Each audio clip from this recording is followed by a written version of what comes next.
World war to में allied forces यानी कि पश्चिमी देशों की सेनाओं के जो सर्वोच्च कमांडर थे आइजनहावर, जो बाद में अमेरिका के राष्ट्रपति भी बने, उन्होंने एक बार एक बात कही थी कि अगर आप अपने दुश्मन को सरप्राइज कर सकते हैं तो समझिए आप युद्ध भी जीत सकते हैं। अगर आप सरप्राइज ही करना नहीं जानते तो आप युद्ध जीतना भी नहीं जानते। और आइजनहावर की कही यह बात ना सिर्फ आज अमेरिका की सेना फॉलो करती है, बल्कि अमेरिका के जो दुश्मन सेनाएं हैं वो भी इसे बड़ी डेडिकेशन के साथ फॉलो करते हैं और नए नए हथियार बनाते रहते हैं जो दुश्मन को सरप्राइज करके रख दे। लेकिन इस बार भारत ने ना सिर्फ नए हथियार से चीन को सरप्राइज किया है, बल्कि जिस रफ्तार से उसे तैयार किया है वो तो उससे भी ज्यादा सरप्राइजिंग है चीन के और चीनी कमांडरों के लिए। और चीनी कमांडर इस बात से ज्यादा चिंतित हैं क्योंकि उन्हें लग रहा था कि 3 से लेकर 5 साल का समय लगेगा इसे तैयार होने में, फिर 1-1.5 साल इसकी टेस्टिंग में लग जाएगा और फिर कम से कम 1.5 से लेकर 2 साल लगेंगे इसे भारतीय सेना में आने में। यानी उनके पास 5 से लेकर 8 साल का समय है इसके खिलाफ इसका तोड़ ढूंढने का। लेकिन भारत ने जो कर दिखाया है वो अपने आप में बहुत बड़ा चमत्कार ही है। लेकिन इस चमत्कार के पीछे भारतीय वैज्ञानिकों की डेडिकेशन और कड़ी मेहनत है। चलो, आपको याद होगा कि 1 हफ्ते पहले मैंने एक वीडियो बनाई थी MBPKS पे, यानी कि मल्टी बैरल प्रिसाइज किल सिस्टम। स्क्रीन पर आप उसकी फोटो भी देख सकते हैं।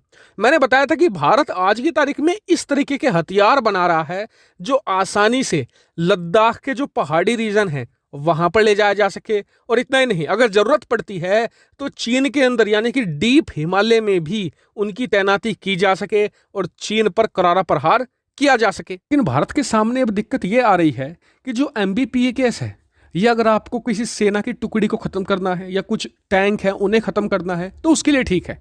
लेकिन जब बात आती है बड़े बड़े सैन्य बेस की, बड़ी बड़ी टुकड़ियों की या फिर शहरों की, उस मामले में MBPKS उतना कारगर नहीं है। ऐसे में इसकी कमी को पूरा करने के लिए भारत ने अब एक जबरदस्त और जाबड़ मिसाइल तैयार कर ली है। हालांकि आप कहेंगे भारत के पास तो बहुत मिसाइलें हैं, ऐसा इसमें क्या है जो दूसरी मिसाइलों से अलग बनाती है, तो मैं आपको समझाता हूं।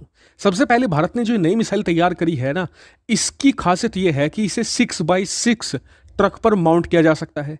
यानी कि लद्दाख के जो पहाड़ी रीजन है वहां पर बड़ी आसानी से कहीं पर भी इसे तैनाती की जा सकती है। दूसरी बात, ये एक बैलिस्टिक मिसाइल है, यानी कि बड़ी मिसाइल है, भारी तबाही मचा सकती है। लेकिन जो असली फायदा इसका ये होता है कि जो कन्वेंशनल मिसाइलें होती हैं ना, जैसे कि अग्नि 5 हो गई, ब्रह्मोस हो गई, इन्हें किस तरीके से तैनात किया जाता है स्क्रीन पर आप देखिए।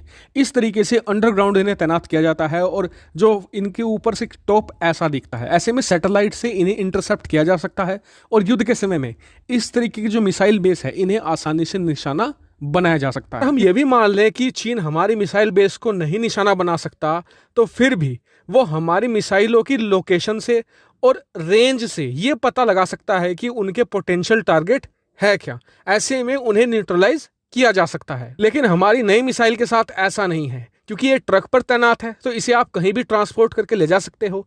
चीन इसका प्रेडिक्शन लगा ही नहीं सकता। ऐसे में भारत इसे बहुत ही क्लोज चीन के ले जाकर फायर कर सकता है, जिससे कि मिसाइल और टारगेट के बीच की दूरी घट जाएगी और इसे इंटरसेप्ट कर पाना लगभग नामुमकिन हो जाएगा। और क्योंकि बैलिस्टिक मिसाइल है, सुपर फास्ट तो ये होने ही वाली है। ऐसे में आप समझ सकते हैं कि क्यों ये दूसरी मिसाइलों से अलग है और भारत ने बहुत सोच समझ कर इसे बनाया है। और भारत को लद्दाख जैसे रीजन में बहुत ही बड़ा टेक्टिकल एडवांटेज ये देगी चीन के खिलाफ।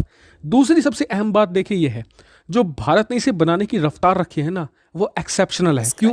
चलो, आपको याद होगा कि अब से 6 महीने पहले एक मिसाइल की खबर बाहर निकलकर सामने आई थी कि जी भारत एक नई बैलिस्टिक मिसाइल बना रहा है। मैंने उस पर वीडियो भी बनाई थी और बताया था कि जल्द ही इसका निर्माण कार्य शुरू हो जाएगा। लेकिन आप जानकर हैरान हो जाओगे कि ये जो नई मिसाइल जिसकी मैं बात कर रहा हूँ, ये प्रनास बैलिस्टिक मिसाइल ही है और इसे बनाकर पूरी तरीके से तैयार कर लिया गया है और आने वाले 6 से 8 महीनों के अंदर इसका यूजर ट्रायल भी होने जा रहा है। यूजर ट्रायल को आप ऐसे मानिए जिस तरीके से आप नई कार लेने जाते हैं उससे पहले आप टेस्ट ड्राइव लेते हैं, इसी तरीके से सेना हथियार को तैनात करने से पहले उसका यूजर ट्रायल लेती है। ये बिल्कुल लास्ट स्टेप है सेना में शामिल होने का, यानी कि यूजर ट्रायल के ठीक बाद इसे सेना में शामिल भी कर लिया जाएगा। और इतना ही नहीं, भारत के इस मिसाइल को लेकर बड़े प्लान्स हैं। भारत प्रनास बैलिस्टिक मिसाइल को बड़े लेवल पर एक्सपोर्ट करना चाहता है अपने फ्रेंडली कंट्री को, मेनली वो देश जो चीन के पड़ोसी हैं, चीन से दुश्मनी रखते हैं, जैसे कि वियतनाम हो गया, फिलीपींस हो गया, इसके अलावा मैं बात करूं तो इंडोनेशिया हो गया। इन्हें भारत बेचकर चीन की सरदर्दी भी बढ़ाना चाहता है। कि आपका इस पर क्या व्यू पॉइंट है, कमेंट करके जरूर बताएगा। साथ ही वीडियो को शेयर कीजिएगा और चैनल को सब्सक्राइब करना बिल्कुल मत भूलिएगा। Thank you.